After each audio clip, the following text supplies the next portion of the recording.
Hey there everyone, and welcome back to more Zelda 2, The Adventure of Link. In the last part, we got ourselves the spell, which allows us to turn most minor enemies into bots. And we got the magical key, which means no more looking for keys. We got an infinite amount of them. Even though this palace kind of intends you to use the magic key in here, so... because there are no keys that you can collect, except for the ones that you find that you'll get after beating bosses. Which actually, there are two mid-bosses in here. And both of them are an iron knuckle and a horse. Which means that I may get to redeem myself here with these guys. Or not these here, but... not those, because these have more health. This palace is actually a lot tougher than I remember. Reason being, even though I also need to like be tested on magic usage and stuff, I also need to rely on luck. Because I need to use the fairy spell twice, and if I don't get red jar drops from the statues or these enemies, I won't have enough magic by the end of the palace, which means I either have to grind or kill myself. What the heck? I didn't want to do that. Because I'm fighting this guy by accident.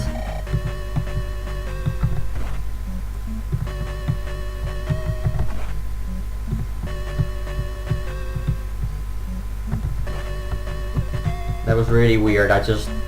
Apparently I held down and jumped. And yay, frame skip threw me off. Died. I'm definitely not using the jump spell there.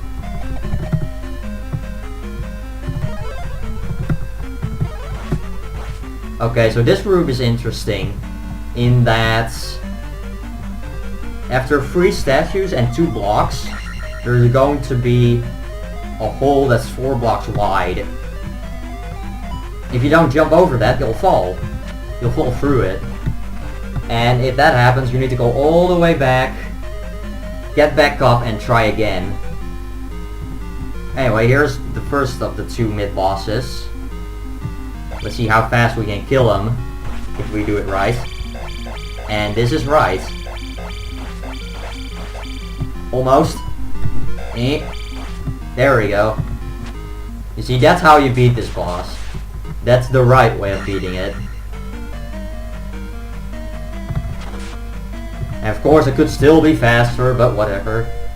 We got the cross, which will allow us to see the ghosts that are in the abandoned town.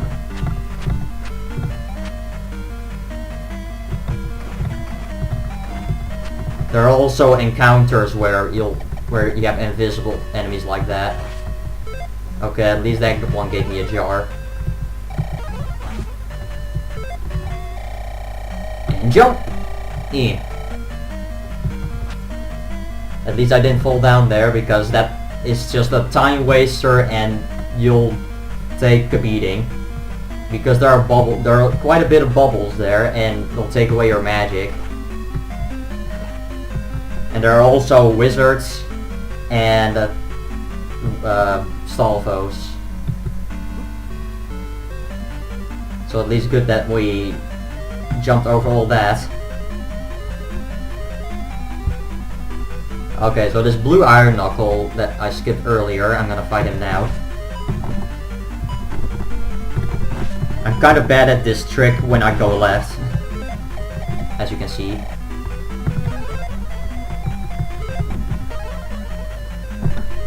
Okay. And that is of course not a red jar.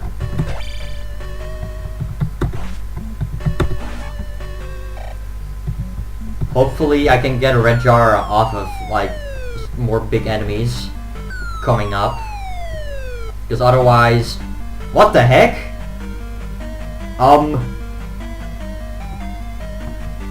Well guys, I'm on the ceiling. See you later.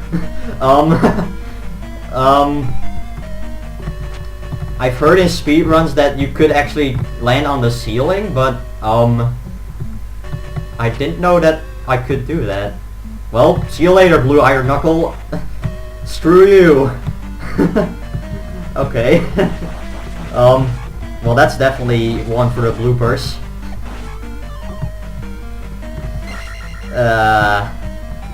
Even if this is going to be a shitty run up this palace, it's worth keeping.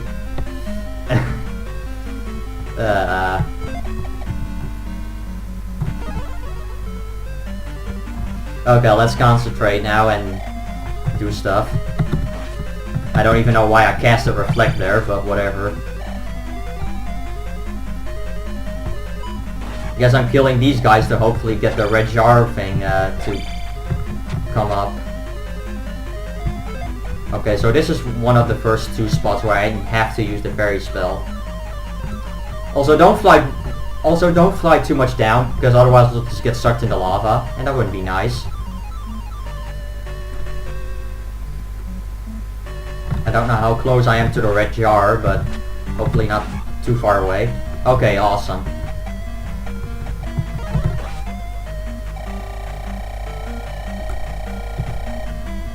You see, if I didn't get that red jar, I would have had to grind on that enemy right there. So it's good that I got that. Alright, so second of the two mid-bosses. Apparently I just hit him there. Whoops. Well, yeah, when he's partly off screen like that, you can't hit him, which is annoying.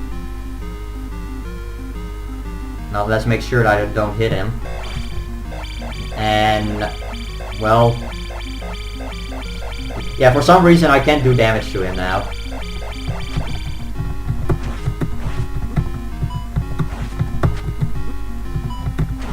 At least it doesn't take him as much hits this time.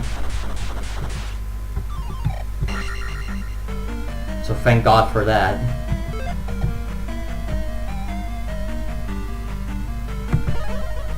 Okay, so I need to fall down this hole. However, if you go right, there's a one-up the hole. Only problem is that there are two bubbles and a blue iron knuckle, so guess what I'm doing? Going down. Think fast! Yeah, that part you actually have to use the fairy spell really fast, because otherwise you'll just fall down and then you're just kind of somewhere else where you don't want to be. And this is where the boss is, so why not?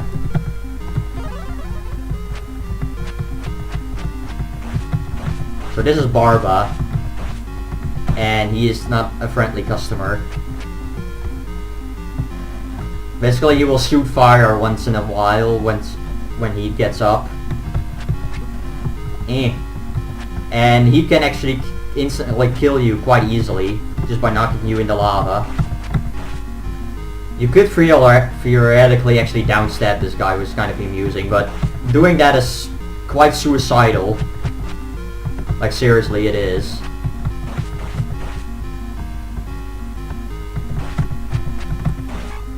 And there we go.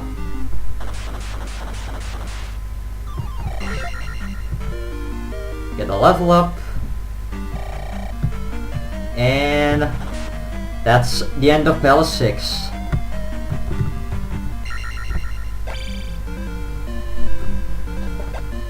Boo-doo-doo-doo.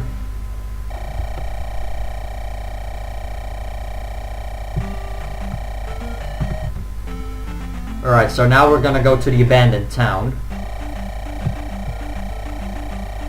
to visit the old man that was still there.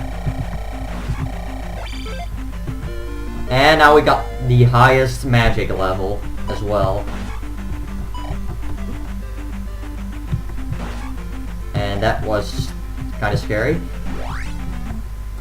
So yeah, this ghost, if you didn't have the cross, you would be invisible.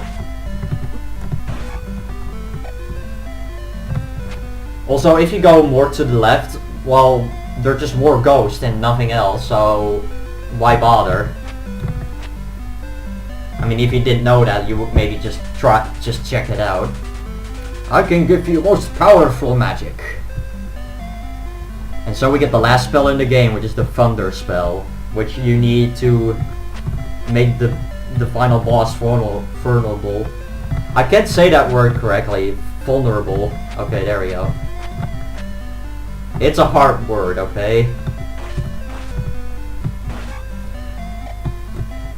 And these ghosts, you'll have them all over the place when you get a random encounter in the graveyard, which is why I said don't get one there.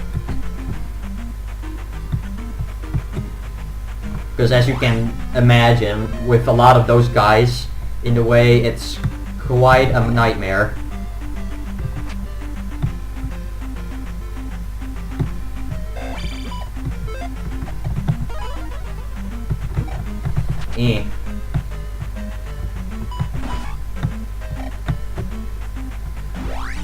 Okay, so we don't want to get an encounter here, but I do want to get an encounter on a safe square like this.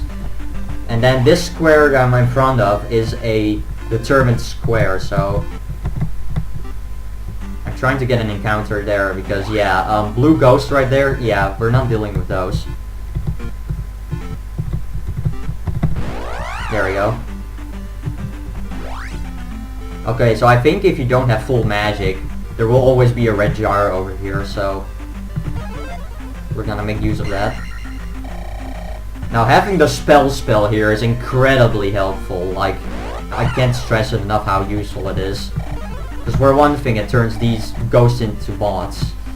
And if you don't have it, well, you're pretty much dead. Because these encounters are ridiculous.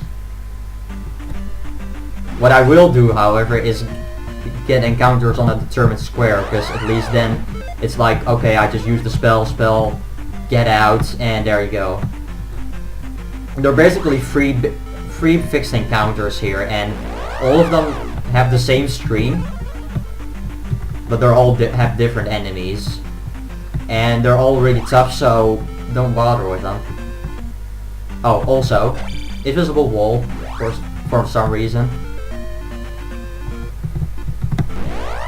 I don't think I hit it, so...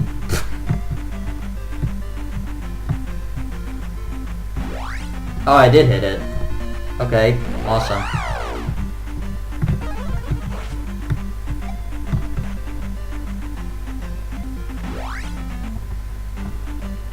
Okay, so these I have to go through, and hopefully these ghosts are not going to be too much in the way.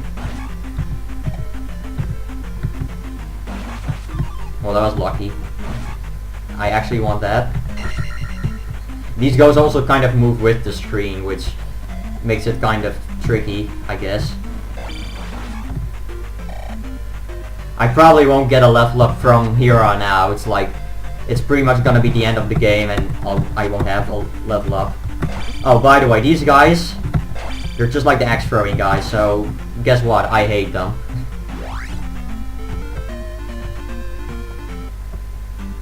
Oh, okay, another determined square there. Kinda forgot that. There we go. Oh, no, no, no, no, no. Oh, okay, that was scary. And there's the last palace in the game right there.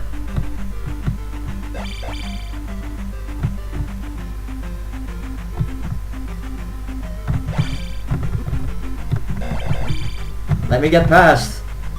Please? No? Fine. Fine, be that way. Hey, well, at least if I game over at the palace, well, guess what? That's actually the last palace in the game, and if you game over there, you'll actually start at that palace. Which is the only time that a game over doesn't send you all the way back to square one. So, yeah. In the next part, we're going to be entering the final palace in the game, which is the Great Palace. And if I game over there, well, I'll just start back over there. So I hope you enjoyed, and I'll see you in the next part.